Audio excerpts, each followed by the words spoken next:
everybody. Whenever a manufacturer announces the discontinuation of a long-lived and well-loved product lineup, the final generation tends to be viewed in one of either two ways. People see it as the ultimate evolution of a good idea. It becomes a fan favourite, an instant classic, like we had when Porsche said they would no longer build air-cooled 911s. People instantly became attracted to the 993, even if they may have been indifferent to it before. Or things can go the other way, and a model becomes derided as being responsible for the end of the lineage. Today's car is an example of a last-of-line car. This is the fifth and final generation of Honda Prelude. I recently drove an example of the third generation Prelude, one of the best loved. However, I think it's fair to say the fifth generation Honda Prelude is one that is neither universally loved or loathed. Today then is time to find out whether this car deserves to be known as more than simply the last of the Preludes.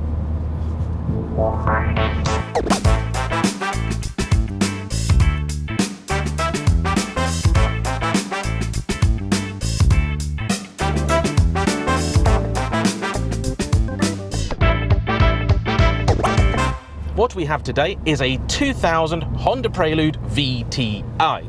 I must admit, though I love driving Japanese cars of this era, I hate doing research about them, for the simple reason that there seem to be an almost countless number of different variants sold to different markets, sometimes for only a few years at a time, and so you'll find yourself doing research on some really cool, innovative little feature, only to find out that the car you're about to drive doesn't have it. Then, of course, when you publish said video and the internet watches, which tends to feature a number of people that actually do know what they're talking about with regards to these cars, you find out all the mistakes that you've made. So that's my excuses out the way. What do I know about this car? The fifth generation Prelude was in production from 1996 till 2001. It received a very mild refresh in 1999, which didn't really tweak anything visually, but did feature a handy upgrade for the engines. The majority of cars sold around the globe seem to feature a 2.2 litre engine, usually from Honda's H series. That is the same engine you'd find in the equivalent Accord. Certain markets, however, including ours, did also get a 2-litre F-Series engine. Here, that was the entry-level model, making around 133 horsepower. This later VTI makes 197. Slightly earlier models made about 183. The Prelude is unusual for not ever having received a Type R version. Most Honda products that went through the 1990s, particularly performance-orientated ones, did eventually get a hotter model. However, the closest the Prelude ever came was the 5th generation Japanese-only Type S. In Europe, we got the VTI S, which is about as close as we ever came, but that wasn't identical.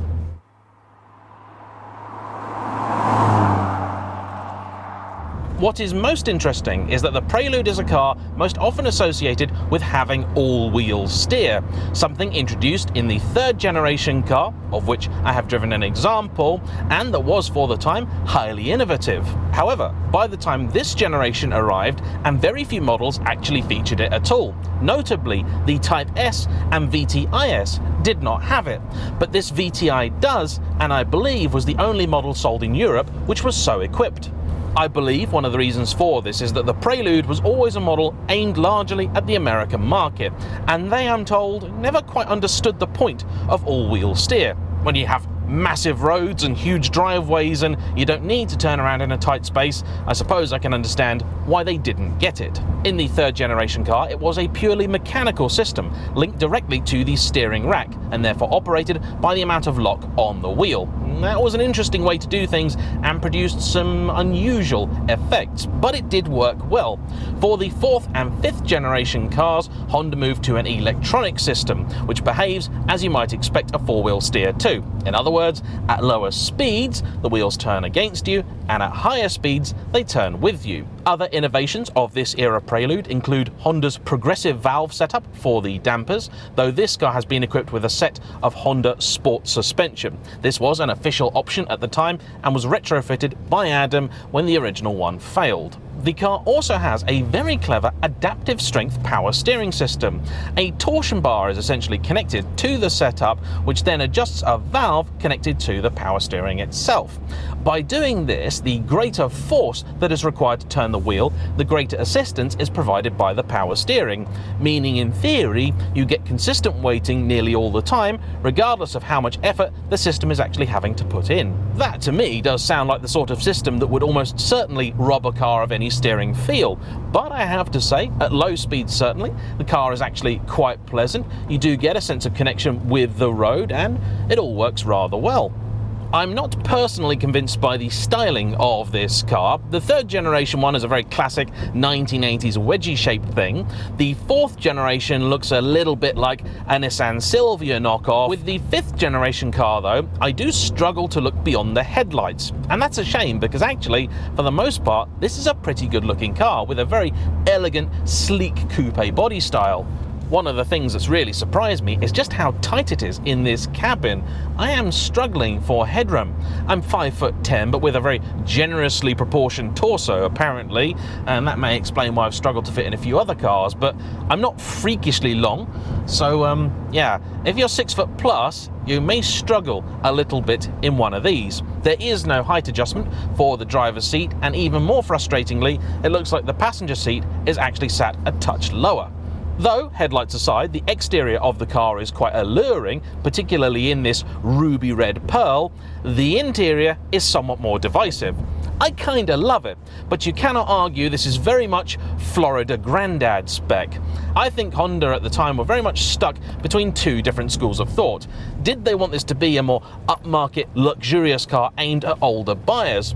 Or did they want this to be aimed at more youthful buyers, the kind of people who would have a Civic Type R but wanted something a little larger and more luxurious? Let's put that aside for a second, as we're now on one of my favourite bits of road, and see whether this car can still do the business.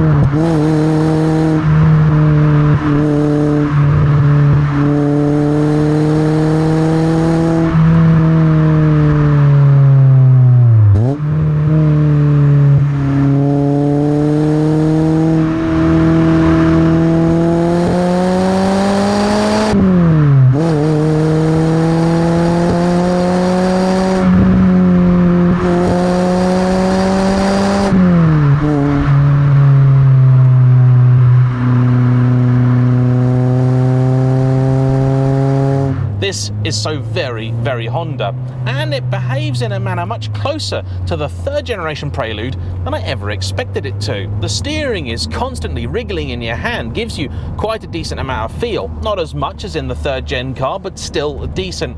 However, you also get the sensation that you're doing a lot, but the car is more or less fixed on going in a straight line. When you want to tip the car into a bend, it does feel for just a moment as if it's going to try and resist you, but it never does. This car does have a few subtle modifications to make it a little bit sportier. The aforementioned Honda Sport suspension, which means it's firmer than I expected. At low speeds, it's actually quite bouncy. However, when you're on the move, it's reasonably compliant and actually quite well set up. The car also has poly bushing throughout, like the exhaust on it. This was done by necessity because the bushes wore and Honda only wanted to sell you entirely new arms, which simply were not required. The exhaust likewise just rusted through, and so it got a full custom system in its place. It has been judged, I would say, perfectly for this type of car because you can hear it, it makes a decent sound, but it is not overly loud, it is not unpleasant. Adam has also fitted a limited slip differential, and this is quite significant because though the Type S and VTIS did not get the four-wheel steer, one of the things they got was a system Honda called ATTS, which is an automatic torque sensing differential. The idea being they were trying to keep the car's handling in check.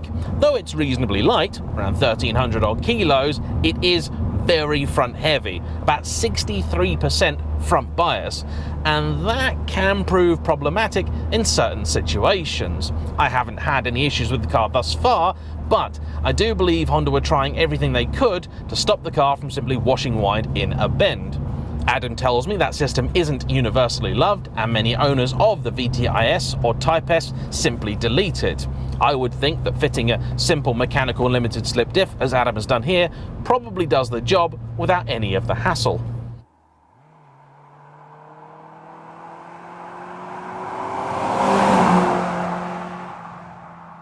The brakes have also been upgraded. They apparently are something of a weak point. At the front you now have the calipers from an Accord Type R, and both front and rear you have improved discs. However, Adam has kept the Honda pads because he said uprated pads that he tried simply didn't deliver the feel that he wanted. Another bit of clear road here, a bit more fun I think.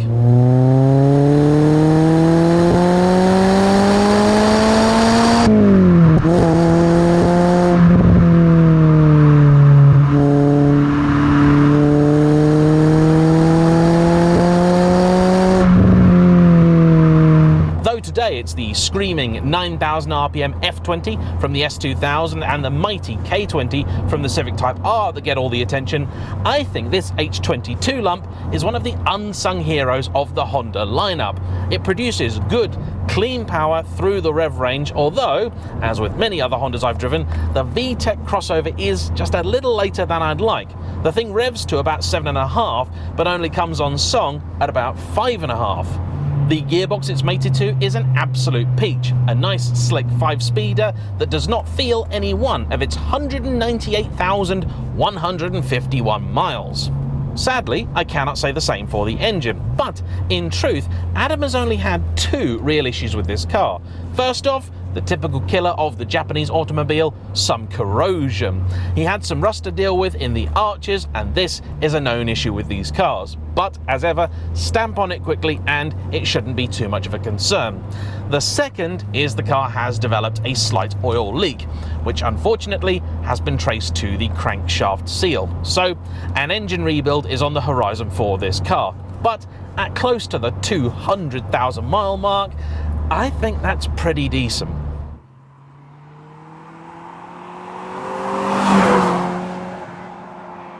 So then, is this a good or bad car? Why did Honda stop making them, and was it the right thing to do?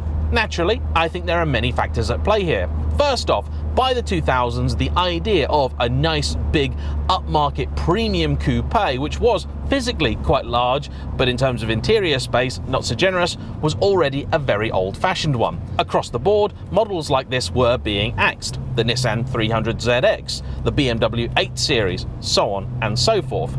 It also didn't help that Honda had a number of cars competing with this from their own model lineup. So in America you had the Accord Coupe, you had the Civic Coupe, so chucking the Prelude into the mix as well surely just confused customers.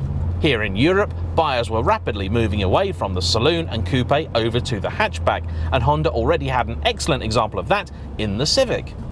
Moreover, that's the kind of car that your young, sporty, backwards cap-wearing buyer would be after, and your elderly, more cautious person is not going to want to put up with something as low and stiff as this. Older people tend to go out with other older people, and I cannot see my grandmother wanting to clamber into the back of this. Sure, boot space is very generous, but then so is it in the Civic. I also cannot help but imagine that the sort of person who would want a car with a cream and wood interior in Europe would much rather buy either a Rover or a Jag. I could only find American sales figures for these, and though it was far from a disaster, with over 50,000 of them being sold, it was by far the least popular of the 5 generations of Prelude. To give you some context, the 3rd generation shifted 160,000.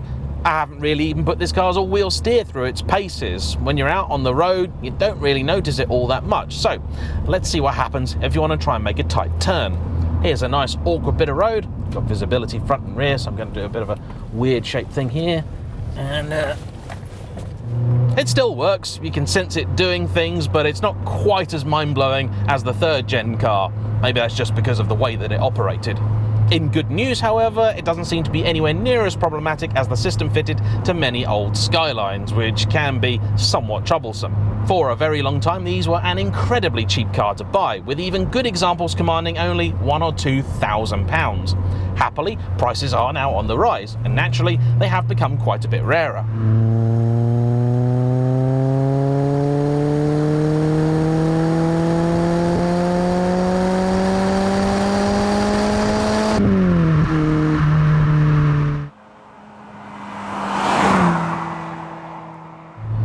myself, Adam will be the first to tell you that he is not a Honda fanboy, simply someone that appreciates some of their engineering, like the all-round double wishbone suspension you get on this car, that fabulous H22A8 engine, and this slick 5-speed gearbox. They all add up to a car which, while not mind-blowing, is a very, very enjoyable thing. Heel and toe can be done. Oh, I tell you what, it will grip in a bend, that's for sure. Brakes do work. The front end grip is ultimately limited by the tyres and the weight over it, but when it breaks free, it's smooth, progressive, not at all scary. It understeers nicely and safely, and not a moment too soon. So then, I understand entirely why the 5th generation Prelude was the last. It was simply an outdated concept. But it's not a bad car, and if you're willing to put up with some of its quirks, like the limited headroom, it is one worth seeking out if you're the sort of person that likes to do things a little bit differently. And I do.